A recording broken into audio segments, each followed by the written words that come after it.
everyone, welcome to break. Just a couple of things before we start with students first. The talent show went fantastic.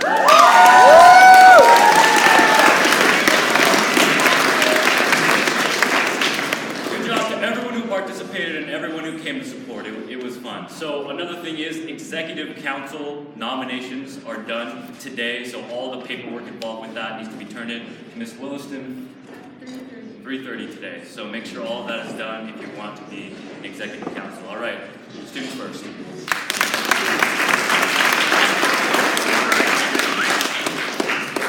I have multiple announcements, so if you're on a spring sports team especially, please listen. Boys tennis, I'll be taking your team photo up by the vans during workshops, so please be changed out if you want to be in your uniform for the photo. The same goes for softball. I'll be up at the vans at 2:25. If you're on swim team, your photos are happening on Wednesday, so please be in your team suits. That'll be happening. And if the golf team can meet me at the flagpole after break, that would be great. And then if you're in yearbook, even though tomorrow's late start day, there will still be yearbook at 8 o'clock, so if you guys could please show up, that'd be great.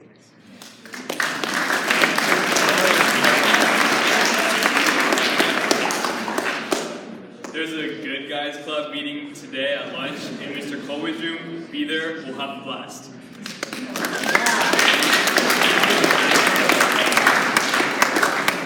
Softball, we have an away game in King City.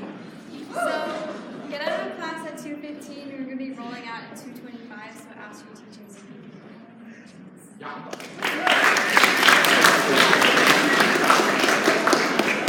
If you want to go to Spring State, please come talk to me. You need to get your permission slips. I have permission slips for you. Checks need to be in by Thursday, as well as permission slips, because early registration is done Friday. If you don't have it in by Thursday, that's fine. You can still go. The price is just going to be raised. And also there are scholarship applications available. Everybody who applies for a scholarship generally gets one. So there's really no harm in trying.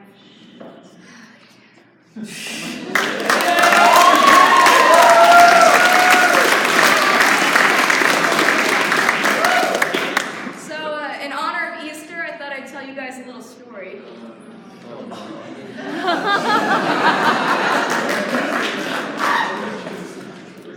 Once upon a time, on a sunny Easter day, the Easter Bunny was hopping home from the garden. He was very sad because he knew he would have no bunny to come home to. When he ran into Matilda, a cute girl rabbit. The Easter Bunny was terribly embarrassed because he was having a bad hair day. Matilda didn't care though. She took one look at the dyed treats in his basket and told him that he'd done an excellent job this year. They bonded over their similar music tastes. They both loved hip-hop. They bonded over their love of carrots and over their love of Easter eggs. On the way home, they got lost. The Easter Bunny took out his compass and said, "Don't you think we should go norther?" Matilda replied, "No, we should go easter."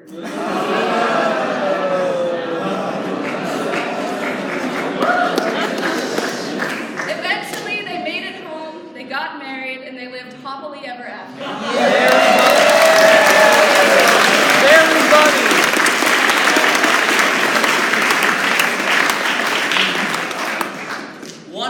One act had audition. Wow, okay, that was great. One act auditions are happening today after school at 3 o'clock in the theater. We are looking for seasoned actors. Whether you're salted or peppered, Everyone's invited. If you have been thinking about doing theater in the past and just haven't been able to, this is a perfect opportunity. Anyone can audition. Everyone gets into a one act. And if you're worried about rehearsal times and think, oh, I have no time after school, you can talk to your director once you're put into one act, and you can rehearse either during lunch, you can rehearse during work jobs, on the weekends, whenever. So it's not just after school. So it's a great opportunity for everybody, whether you're into theater, whether you've never done theater before. It's all student done. So if you want to be part of something really awesome and really uniquely York and student oriented, this is a great opportunity for everybody, and it's totally flexible. So it's, whatever you want to put into it, you get out of it. All right, be there.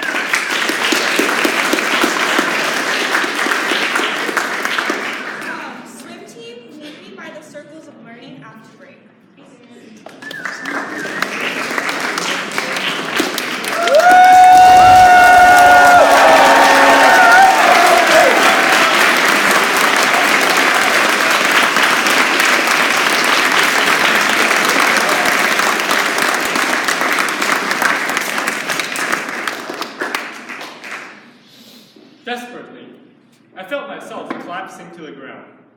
absolute darkness surrounded me. No sound was to be heard, as if I were in a vacuum where no sound can be transmitted. My limbs sensed simple coldness, unable to move an inch. Frustration took over. I dug deep down in my mind, yet I couldn't remember a thing. I had no clue where I was, why this was happening to me, or what I should do. Seconds seemed like hours, and I was afraid that this would last forever. Fear replaced frustration. I felt myself thinking faster than ever, and saw thousands of images flashing by and disappear. All of a sudden, I felt a stabbing pain in my shoulder, and I realized that I have landed, finally. To my surprise, I could feel pain again as a natural reaction. I screamed and yelled until my lungs were out of air, but my ears heard nothing. Someone told me later that I sounded like a dying turkey. As I stopped crying out, memories flooded back into my brain. I understood that I was at a soccer game, playing right wing, and most important of all, it was Friday afternoon, so no school tomorrow. Soon my eyes and ears started functioning again. Blurry figures appeared in front of me, and I could hear funny noises that Teletubbies made. Later, these sounds made sense. I recognized my coach, asking me to respond. I did so, telling him that I hadn't become a vegetable.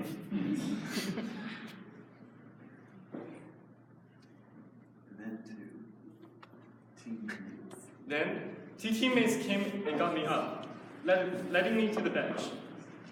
There, I closed my eyes and sat a long while, icing my head.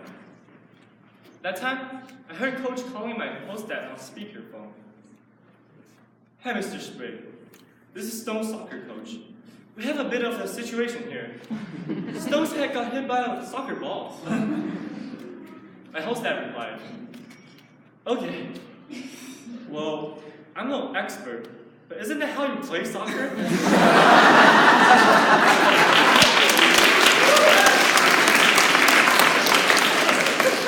This made me burst into laughter. I laughed so hard, my headache got even worse. Luckily, being dazed didn't last long, and it turned out not to be a concussion. But my eyesight was affected. Within about 2 days, I was thrilled that my eyes were returning to normal and I could see clearly again. After about a week, I got cleared by the doctor and jumped right back on the field, eager to rejoin my team.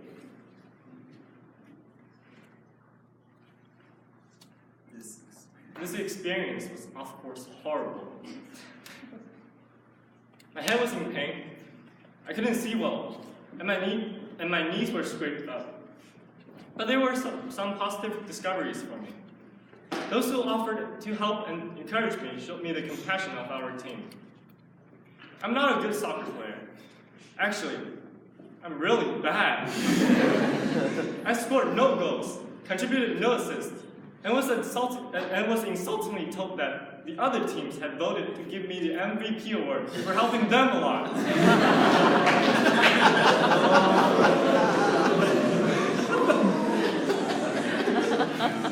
My dad, who urged me to join soccer, was suggesting that I quit in order to save face for the family.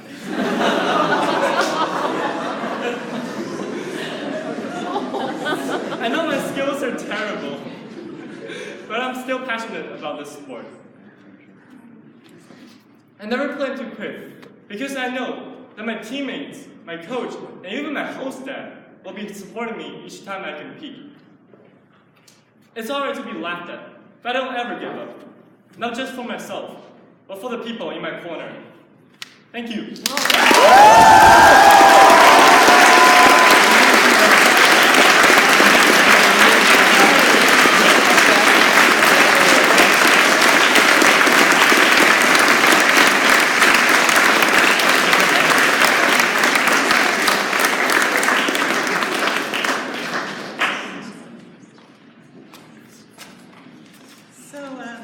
Last week, Mr. Harmon made an announcement talking about an investigation that was going on and some things that the school was doing in response.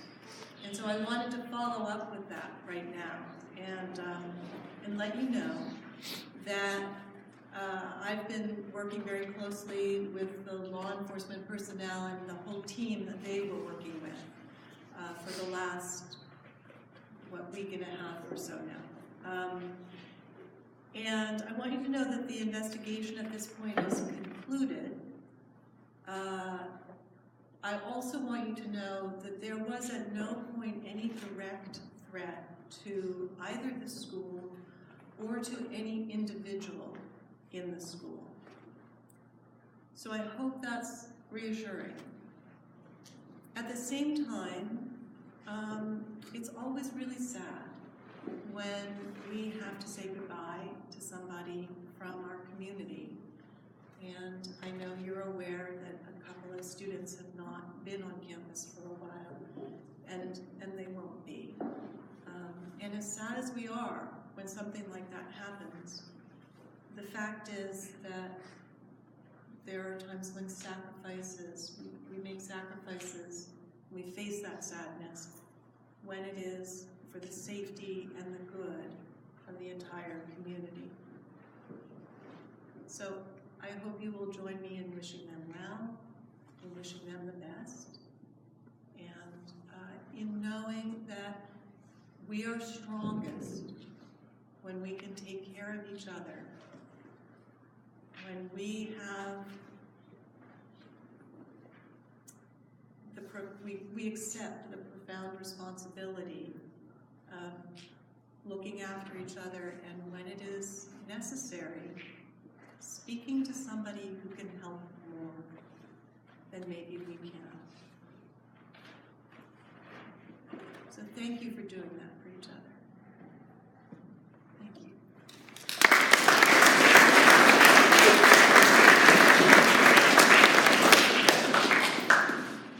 On a little bit lighter note, the York track team had their first full meet yesterday. We had 14 total students competing, 4 young women, 3 of them newcomers, and literally they sort of kicked off the meet with a last-second addition to the 4x100. And Alana Shapiro is a newcomer, Cynthia and Jasmine, they competed in various events. I don't think I've seen someone finish a race smiling as much as Alana since Jesse Lyons was here. Our lone returning young woman, Catherine Yeager, won the 200 meters.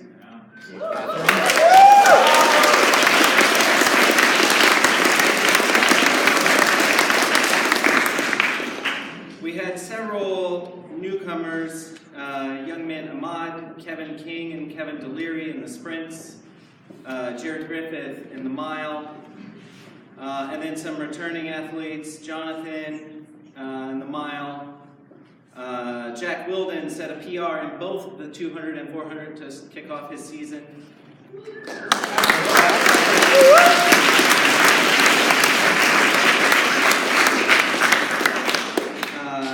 Henry ran the sprints. Francesco set a PR in the shot put to kick off the season.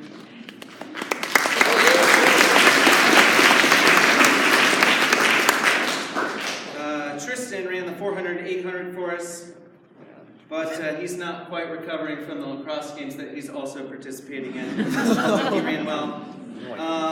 And then Adam Shapiro won the mile, and to give you an idea by how much he won. How much do we owe him? Yeah. He had an unseated time and was in a heat where he didn't really get to race anyone, so we told him if he started lapping people, we would owe him $1 for every person. He lapped 9 people. So yeah, he won by 13 seconds. Anyways, track has another meet Thursday. By the time we left York and returned to York from Carmel, we were gone for 6 hours yesterday. Thursday's likely to be the same. Many of the track athletes are competing in multiple sports, or they also participate in robotics. We have robotics this coming weekend. So just an announcement for track, we're not going to NPC today. Go to room 23 right after 6th period, and we'll talk about what events you want to do for Thursday, and then we can go for a short, easy run. So we have recovery.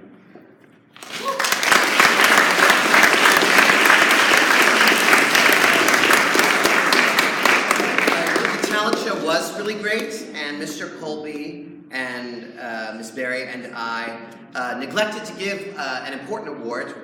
We call it Miss Congeniality. And congeniality is that positive, always great outlook that makes people smile. And I gotta tell you, if you're feeling down this week, find this person and she will raise your spirits. We have a prize waiting for Miss Ariana Rod and her magic act.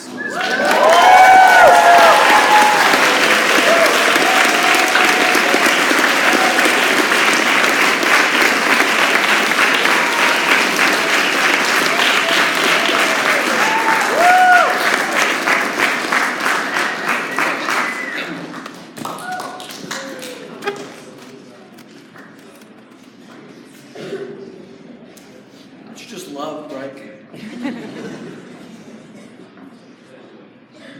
Most of you, including the adults in the room, remember where one of the questions, perhaps annoying questions of childhood, people will ask you, what do you want to be when you grow up? Unfortunately, most people, when they ask that question, are asking the question, what kind of job or work are you going to do? We like, in our path groups in particular, to talk about what kind of person you want to be. But for now, I just wanted to say something to you about the reality that for most of us, we spend the majority of our adult lives in some kind of job, some kind of work, some kind of career. And to be personal for a moment, it has been the great pleasure of my life to spend a big chunk of that time at York School. I didn't know what a head of school was when I was a teenager at your age, so I couldn't have answered, oh, I want to be head of school. And I never dreamed there was a place as wonderful as York. So it's really been an honor and a privilege, and I wanted to come to you first to let you know that I've made the decision to retire at the end of next year. So it's a normal part of life in schools. These guys are going to leave us in a couple of months, and I'm going to get to go out with the juniors, I guess. We have a lot of time together. I wanted to assure you that there is nothing wrong, either with me or with the school, at least the obvious things that are wrong with me. I'm not sick. I'm not giving up. I'm just ready for the next phase, just ready for the next phase in my life, and it won't be at another school, because I could never love a place and a group of people the way that I love York. So thank you for all these days we spent together and all the days we will spend together. And I think on the subject, Gary Ray, our board chair, has a few things to say to you. Thank you.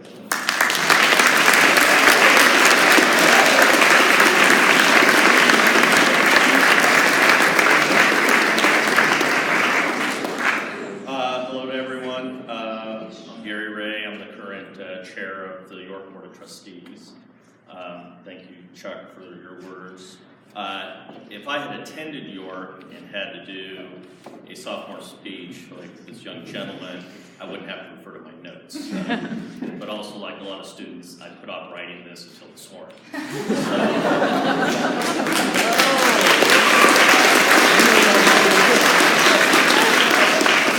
That's not to say I didn't think about it. There's actually a letter that's going out to the entire York community, both from Chuck and from me, explaining Chuck's retirement. And I just wanted to speak to everyone here to thank Chuck for his 16 years so far and another year that he'll be with us. We're very fortunate to have someone of his talent and leadership to be with us. Chuck is the longest serving head of school in York's history. When he retires a year from now, he will have spent 40 years in independent school education and leadership, 17 of those years here at York School. So I think his retirement is well deserved. Let's see. So, by announcing this now and working with Chuck, this has allowed the Board of Trustees to engage in a very thorough and thoughtful search process. We have started that process. We've retained a search firm, Educators Collaborative, that will be working with us through this process. We have so far a search committee, 5 trustees are on that committee, and then we'll be filling out the membership of that committee with the different constituent groups represented to start that interview process. Educators Collaborative, there'll be 2 representatives from that search firm who will be coming to campus in the next couple of weeks, again to speak with faculty, staff, students, alumni, parents, and friends of the school.